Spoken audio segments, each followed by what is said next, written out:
Bonjour et bienvenue sur Psy & Co. Je suis Jennifer Riera, psychologue pour enfants et adolescents et thérapeute familiale.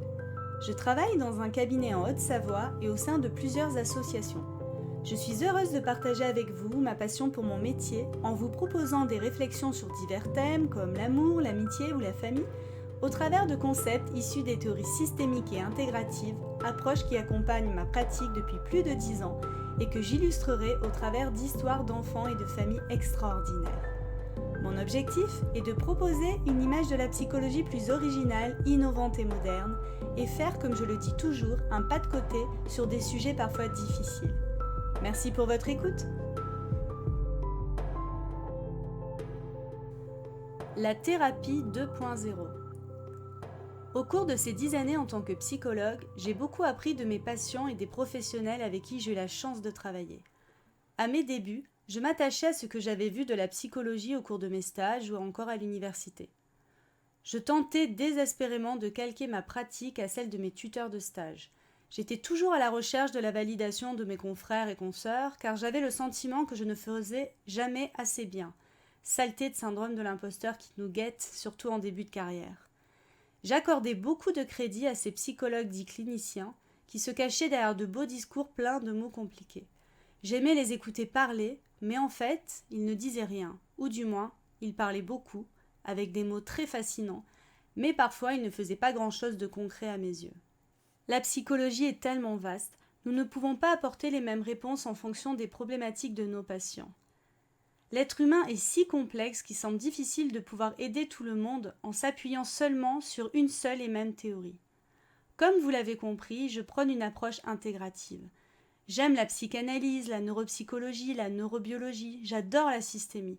Mais ce que j'aime par-dessus tout, c'est entendre des histoires de vie et voir comment je peux, à mon niveau, aider les personnes à redevenir maîtres de leur destin. Dans cet épisode, je voulais vous raconter l'histoire extraordinaire de ma rencontre avec une jeune fille que je nommerai Julia et comment son accompagnement m'a fait bouger dans mes représentations du travail de psychologue, comment j'ai usé de positions basses et comment j'ai noué avec cette jeune fille une très jolie relation thérapeutique puis disons-le amicale. Nous sommes en janvier 2017. Je reçois une nouvelle admission dans le cadre du CESAD dans lequel je travaillais à l'époque. Il s'agit d'une jeune fille de 13 ans. Elle vient accompagnée de sa mère. Comme à notre habitude, nous présentons le service avec la directrice adjointe. Julia m'intrigue dès le départ. Elle a un visage figé. Je ne perçois aucune émotion. C'est étrange. Je n'avais jamais eu de contact avec une jeune fille avec ce type de problématique. Au fil de la conversation, j'apprends que Julia souffre d'un mutisme électif. Julia ne parle qu'à un nombre restreint de personnes, à savoir sa mère, son beau-père et ses 2 frères. Julia a des amis à qui elle ne parle pas non plus. Elle est en école ordinaire au collège. Ce qui me surprend, c'est que cette jeune fille n'a plus bénéficié de soins depuis plus de 7 ans. Et au vu de son anamnèse et de son histoire, je reste très perplexe. Lors de l'entretien clinique, j'arrive à faire venir le papa, avec qui elle ne parle pas. Celui-ci est venu spécialement de loin pour le rendez-vous. Je le sens très impliqué dans l'accompagnement de sa fille. Il semble très triste du silence de celle-ci, qui a arrêté de lui parler lors de la séparation du couple. Julia souffre du syndrome de Mobius. C'est une maladie congénitale non progressive très rare, dont la prévalence est estimée à moins d'un individu sur 50 000 touchés dans le monde et environ 200 en France. Cette maladie entraîne une paralysie faciale. En effet, Julia a le visage littéralement figé. Elle a des difficultés dans sa vision périphérique et présente des difficultés de déglutition. Julia me fixe autant que je la fixe. Cette situation me paraît difficile, mais empreinte à mon syndrome de la superwoman, je me dis que je réussirai à faire parler cette jeune fille. Les premiers mois d'accompagnement passent et l'éducatrice en charge de cette jeune fille me partage ses difficultés à travailler avec cette jeune mutique. Julia ne refuse pas de communiquer. Elle est d'accord pour écrire sur une tablette, pour répondre à nos questions. La psychomotricienne du service propose également un accompagnant à cette jeune fille afin de tenter de faire parler son corps. Julia, de par sa problématique, présente un retard psychomoteur et une rigidité palpable au niveau de tous ses membres inférieurs. De mon côté, je ne peux pas l'accompagner avant le début de l'année scolaire suivante. L'éducatrice se trouve tellement en difficulté face à cette jeune fille qui la déroute que le suivi éducatif est suspendu rapidement. Courant septembre 2017, avec la psychomotricienne, nous proposons à Julia de participer à un groupe bien-être avec 2 autres filles du service, elle aussi en situation de handicap. Durant les premières séances, j'observe Julia pour tenter de trouver un moyen d'entrer en relation avec elle. Julia a déjà rencontré de nombreux psychologues et psychiatres avec qui elle n'a pas accroché. La pression est grande et je dois réussir à entrer en relation avec elle afin qu'elle me fasse confiance sans trop la brusquer. J'ai tellement envie d'aider cette jeune adolescente. C'est lors de l'avant-dernière séance que quelque chose m'interpelle. Julia a pu dire à son éducatrice qu'elle voulait travailler dans l'humanitaire plus tard. Lors d'un exercice de photolangage, elle a pu rebondir sur une photo sur laquelle une jeune du groupe a pu aborder la notion de harcèlement scolaire. Sur le coup, je me suis dit que peut-être elle en subissait elle-même. Je lui ai donc laissé un mot à la fin de la séance où il était écrit « Recoucou Julia, j'ai remarqué que tu t'y connaissais pas mal en harcèlement scolaire et il se trouve que j'ai une jeune qui subit cela. Pourrais-tu m'aider? J'aurais quelques questions. Je te laisse mon mail, merci à toi. » 30 minutes après l'atelier, j'avais un mail de réponse à mon plus grand plaisir. Et à partir de ce 20 septembre 2017 a débuté de longs mois d'échanges virtuels. Et le cadre dans tout ça, me direz-vous? Les parents étaient bien sûr informés de ces échanges, pas du contenu, mais je leur ai dit que j'échangeais avec leur fille par mail. Et mon cadre thérapeutique? Eh bien, voyez-vous, j'ai appris avec Julia que parfois le cadre doit s'assouplir, et comme j'ai plaisir à le redire et le dire, et comme dirait le professeur Jean-Jacques Guillermet, ce qui compte c'est l'objectif. L'objectif pour Julia était qu'elle puisse passer son brevet et réaliser son rêve de travailler dans le social, et pour cela, elle devait parler, surtout qu'elle refusait d'apprendre le langage des signes, et elle a eu raison. À l'époque, Julia est en 4e et je dois me battre en ESS, équipe de suivi de scolarité, pour ne pas qu'elle se retrouve en Ulysse lycée alors qu'elle n'a aucun retard intellectuel. Bien au contraire, elle est brillante. Les premiers mails tournèrent autour du harcèlement scolaire et de ses conséquences.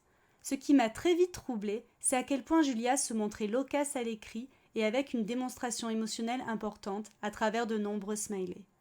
Alors qu'en vrai, elle n'était pas en capacité de montrer ses émotions et elle se montrait peu bavarde. J'ai découvert au fil du temps une jeune fille passionnante, cultivée avec un langage digne d'une adulte. Nous échangions autour de la musique. Julia faisait du piano et moi aussi à l'époque. Cette passion commune nous a permis d'échanger. Elle me demanda si je chantais, je lui ai répondu que oui. Elle finit par me demander « Je serais curieuse d'entendre ta voix ». Dans ces moments-là, on se demande jusqu'où on peut aller dans le dévoilement de soi en tant que personne face à une patiente. Puis je me suis dit qu'avec les adolescents, si on ne se dévoilait pas un peu, ils ne nous montreraient rien. Après tout, moi aussi j'étais très curieuse d'entendre sa voix. J'ai alors compris qu'il fallait donner d'égal à égal, et c'est ce que j'ai beaucoup fait avec Julia, mais avec d'autres jeunes également. Je lui ai donc proposé d'aller voir des vidéos de moi sur YouTube, où j'apparaissais dans des spectacles pour une association pour laquelle je chantais étant plus jeune. Sa réponse fut très drôle. « Je valide ta voix, par contre, il y a certaines musiques, elles sont un peu vieilles, non? Et aussi, j'ai liké toutes tes vidéos, comme ça au moins ça te fera déjà un like de plus. » La confiance se développa petit à petit et c'était tout nouveau pour moi d'échanger avec une jeune par email. Mais l'idée me séduisait et je trouvais cela profondément bienveillant. De plus, la famille étant au courant, mais responsable aussi, où était le mal? Nous échangions à peu près entre 2 ou 3 mails par semaine. Et sans le savoir réellement, Julia était en thérapie. Les emails ont commencé à devenir de plus en plus intéressants sur le plan psychologique. Courant octobre 2017, je reçois « Excuse-moi de te déranger, mais là en fait j'ai plutôt un gros souci et en fait je l'ai déjà dit à une amie, mais comme toi t'es psychologue et que ton métier c'est d'écouter les problèmes, j'avais vraiment envie de le dire à quelqu'un. » Pas de fantasme. Il ne s'agissait là de rien de bien grave, c'était un petit souci d'adolescente. Mais ayant répondu à sa demande, Julia s'est peu à peu livrée, la confiance était là. Elle me répondit « Merci beaucoup de m'avoir répondu, c'est grave gentil. Oui, j'ai confiance en toi car t'as l'air sympa et le feeling est bien passé. Au début, c'était pas le cas, mais ensuite si. » Au fil des jours, Julia se dévoila davantage et me parla de ses craintes, de ses doutes. Par contre, non, en fait, ça va pas très fort en ce moment. Genre, est-ce que c'est normal d'être déprimée pour aucune raison grave apparente? Tout doucement, les emails ont pris une dimension de confession sur un mal-être présent. Comment se sentir bien quand on est une adolescente de 13 ans présentant un handicap physique, à l'âge où les jeunes entre eux peuvent être mauvais, méchants, et où la différence n'est pas valorisée mais au contraire brimée. J'ai tenté de lui proposer un échange en direct, mais c'était trop tôt. Elle a préféré continuer par mail, ce que j'ai accepté sans aucun problème. Julia m'expliqua comment elle arrivait à communiquer avec ses amis et sa famille. Elle parlait à sa mère et ses frères et c'est tout. Pour discuter avec ses copines, elle me racontait « J'utilise Snap ou Insta ou Message éventuellement, Mais sinon, j'écris sur mon portable et on va aux toilettes, ou sinon c'est avec le regard. Enfin, je ne sais pas comment expliquer ça, mais genre, c'est psychique. Par exemple, les gens proches, genre mes frères ou ma sœur, c'est étonnant, mais ils arrivent à comprendre, du coup, pour mes amis, c'est pareil. C'est comme, je sais plus comment on dit, mais les jumeaux, là, c'est un peu la même chose. C'est genre avec la pensée. Je lui ai parlé de mes instinctions de voix quand j'étais plus jeune suite à des nodules sur les cordes vocales et ma frustration de ne pas pouvoir parler pendant plusieurs jours. Julia me confia son désir de travailler dans le social, mais pas comme psy, car, je cite, « Psy, c'est ennuyeux ». À quoi elle ajoute « Non, t'es loin d'être ennuyeuse, toi, t'inquiète pas ». Un psy ennuyeux, j'en ai connu un. Non seulement il était ennuyeux, mais en plus sa manière de parler et son comportement étaient vraiment lamentables. Ouf, j'avais passé l'étape de la psy ennuyeuse et lamentable. Les échanges et les mails étaient de plus en plus étoffés, de plus en plus longs. De vrais pavés, comme disait Julia. Et elle me disait toujours ne pas m'en vouloir si j'avais la flemme de tout lire, à quoi je répondais « Je n'ai jamais la flemme de lire tes mails. Au contraire, je suis ravie que l'on puisse avoir ce type d'échange. » Ce à quoi elle me répondait « Oui, je suis d'accord. C'est rare d'avoir une si bonne entente avec un adulte autre que ma famille. » Suivi d'un « C'est étonnant car la première fois que je t'ai vu, j'ai eu une mauvaise impression. Ce n'est pas de ta faute, hein ? Juste que je me rappelle que tu me regardais vraiment bizarre. » À ces mots, je lui ai répondu avec une grande honnêteté. Oui, je pense que j'étais intriguée. Je trouve toujours cela intriguant, ce que l'on appelle dans mon jargon de psychologue les jeunes mutiques, c'est-à-dire les jeunes qui ne parlent pas ou à certaines personnes. Et je n'arrivais pas à percevoir si tu te sentais bien ou mal au CESAD. Début décembre 2017, nos échanges continuaient, ils étaient toujours aussi intéressants. Julia me parlait de tout. Je me sentais comme une sorte de grande sœur à qui elle se confiait. Mais n'est-ce pas ça l'essence même de notre métier ? Écouter sans jugement avec une grande bienveillance ? Julia aurait pu déjouer le cadre de nombreuses fois, et parfois ses taquineries à mon égard auraient pu être perçues comme déplacées voire arrogantes. Mais n'oublions pas que cette jeune fille n'a pas parlé depuis plus de 7 ans à un autre adulte que sa mère et que les conventions sociales sont donc fortement altérées, bien qu'elle ait toujours été très cordiale et jamais effrontée. Vint un jour le sujet des relations amoureuses et amicales quand on ne pouvait pas parler. Julia a pu commencer à me dire que cela pouvait être compliqué tout en disant que les gens devaient l'accepter comme elle était. Et elle avait raison. Je suis tellement d'accord avec elle. À aucun moment je n'ai tenté de la convaincre absolument de parler. Je voulais que cela vienne d'elle et que ce soit son choix. Outre nos échanges philosophiques autour de la voix, de l'humain et des émotions, Julia me montrait petit à petit l'intérêt qu'elle portait à son apparence physique, son mutisme et les craintes qui y étaient associées. Je la trouvais d'une finesse incroyable pour son âge. Février 2018, au fil de nos échanges, nous abordons le fameux sujet, celui de la parole.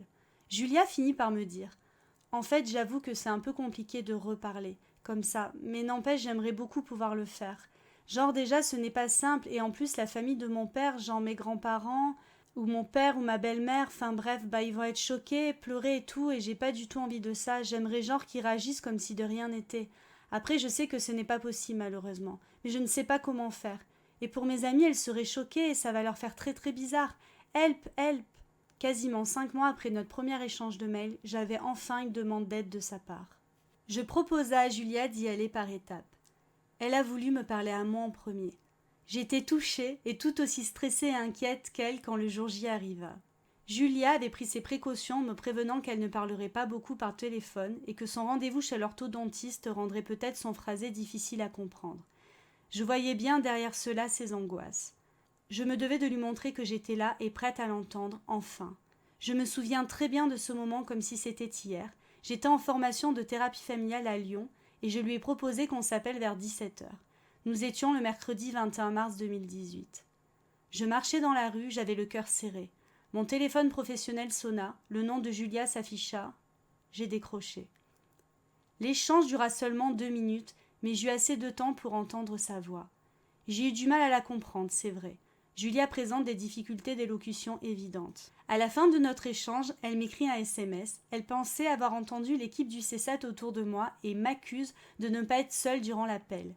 Pour la rassurer, je lui envoyai une jolie photo de la rue de Lyon dans laquelle je me trouvais, tout en étant au téléphone avec elle. Les semaines qui suivirent notre premier échange furent fortes en émotions. Julia m'a demandé de venir au CESAT pour appeler son père. Elle tenait à ce que je sois présente pour ce moment très important dans sa vie. De mon côté, j'étais, je crois, aussi angoissée qu'elle. La tonalité du téléphone retentissa, 1 fois, 2 fois, mais son père ne répondit pas alors que nous étions donné rendez-vous. Puis, quelques secondes après, c'est lui-même qui nous a rappelés. J'ai senti à son halo l'émotion dans sa voix. C'est alors que Julia et lui échangèrent leurs premiers mots depuis presque 8 longues années. À partir de ce moment-là, Julia s'est mis naturellement à reparler aux différents membres de sa famille, ainsi qu'à également toutes ses amies. J'étais tellement fière d'elle et j'avais un immense plaisir à partager tous ces moments de bonheur de vie avec elle. Julia est partie du service en début d'année scolaire 2019. Elle avait été prise dans un lycée dans l'Ain. J'avais le cœur serré à l'idée de ne plus la voir.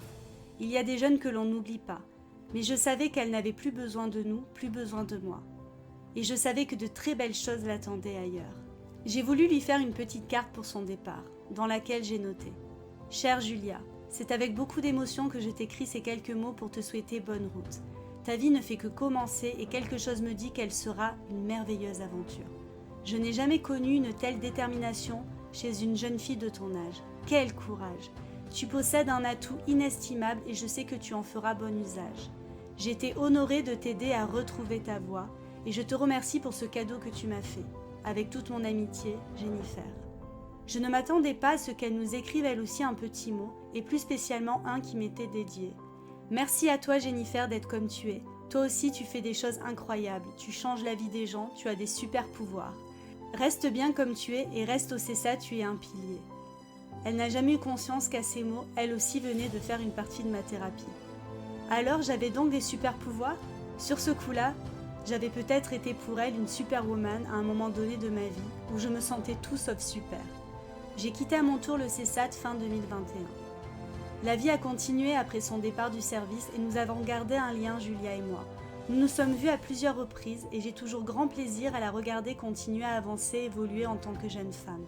Julia m'a également aidée en intervenant auprès des jeunes d'une association pour laquelle je travaille sur le thème du handicap. Je suis tellement fière de son parcours et je lui rends aujourd'hui un joli hommage à travers ce texte et ce podcast. Aujourd'hui, Julia va avoir 19 ans, elle a eu son bac et elle a même reçu une bourse au mérite et je suis encore plus fière du chemin qu'elle a parcouru jusqu'ici. Je remercie Julia de m'avoir autorisée à raconter notre rencontre et son histoire extraordinaire. Je lui souhaite bonne route, beaucoup de réussite ainsi qu'à toutes les personnes en situation de handicap. N'abandonnez pas vos rêves.